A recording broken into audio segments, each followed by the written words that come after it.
হযরত খালিদ বিন ওয়ালিদ রাদিয়াল্লাহু তাআলা অনেক বড় যোদ্ধা ছিলেন, ফাইটার ছিলেন। জীবনও কখনো উনি হারের সম্মুখীন হয় নাই। যতটা যুদ্ধ অংশগ্রহণ করছে ততটার মধ্যে আল্লাহ বিজয় দান করেছে। তিনি একদিন যখন রোম সাম্রাজ্যের সাথে ফাইট করছেন, যুদ্ধ করছেন, এমন অবস্থায় দেখতেছেন যে রোম সাম্রাজ্যের সৈন্য সামগ্রী অনেক বেশি, লক্ষ, কেনারটা কম, হাজারের মতো।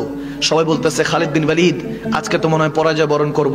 তখন তিনি বলতেছে পরাজয় বিজয় দেওয়ার মালিক কে?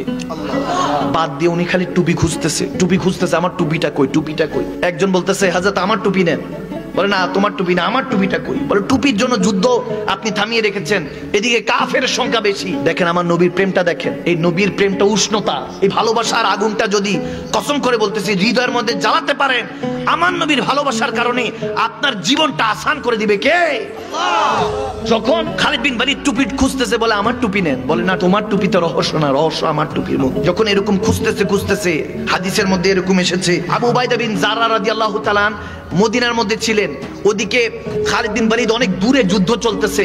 আবু উবাইদা বিন জাররা রাদিয়াল্লাহু তাআলা খাবের মধ্যে স্বপ্নে দেখলেন আমার নবী এসেছে, সুবহানাল্লাহ। এসে বলতেছে এ জাররা যা, আমার খালিদ বিন ওয়ালিদ বিপদে পড়েছে, লশকর নিয়ে সৈন্য সামগ্রী গুছিয়ে তার সাথে ফাইট করতে যা, মুসলমানদের বিজয় আল্লাহ দিবে। যখন এটা শুনলো তিনি তাড়াতাড়ি সবাইকে নিয়ে যে আমার নবী খাবের স্বপ্ন যোগে আমাকে দিদার দিয়ে আমাকে হুকুম দিয়েছে। নবী সুরত কখনো শয়তান নিতে পারে?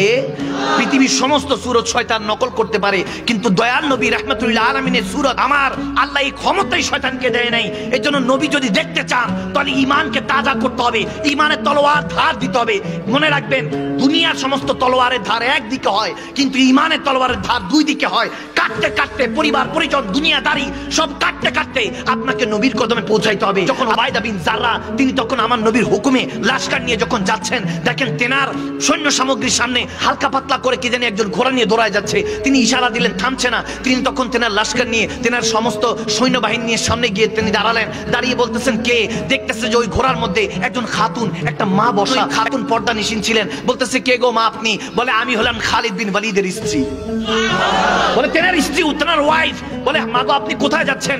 বলে আমি ঘরের মধ্যে কাজ করছিলাম। খালিদ বিন ওয়ালিদ আমার স্বামী সবসময় যুদ্ধের জন্য যখন বের হয় আমার আল্লাহ রাসূলের নাম নিয়ে বের হয়, আজকেও বের হয়েছে, যুদ্ধে অংশগ্রহণ করেছে। আমি জানি না তেনার হার হয়েছে না জিত হয়েছে, কিন্তু আমি হঠাৎ করে লক্ষ্য করে দেখলাম তেনার পরিধিত একটা টুপি আছে, টুপিটা তিনি ঘরে রেখে গিয়েছে। তখন মনে হলো এই টুপিটা তেনার প্রয়োজন হতে পারে। দেখেন ওয়াইফ কেমন কেমন জীবন সঙ্গী। হাইয়ালাস সালাহ হাইয়ালাল ফালাহ বলার আগে, ফজরের আগে যদি জীবন সঙ্গিনীটা এরকম হয় যে আপনাকে ডেকে তুলে দেয় যে আপনি সহজ জান্নাতে থাকতে চায়, সেই তো আসল জীবন সঙ্গিনী। খালিদ বিন ওয়ালিদের স্ত্রী বলতেছে আজকে ওই টুপিটা রেখে গিয়েছে, আমি যেন টুপিটা নিয়ে যাচ্ছি যাতে তিনি যুদ্ধের মধ্যে জিত হাসিল করতে পারেন।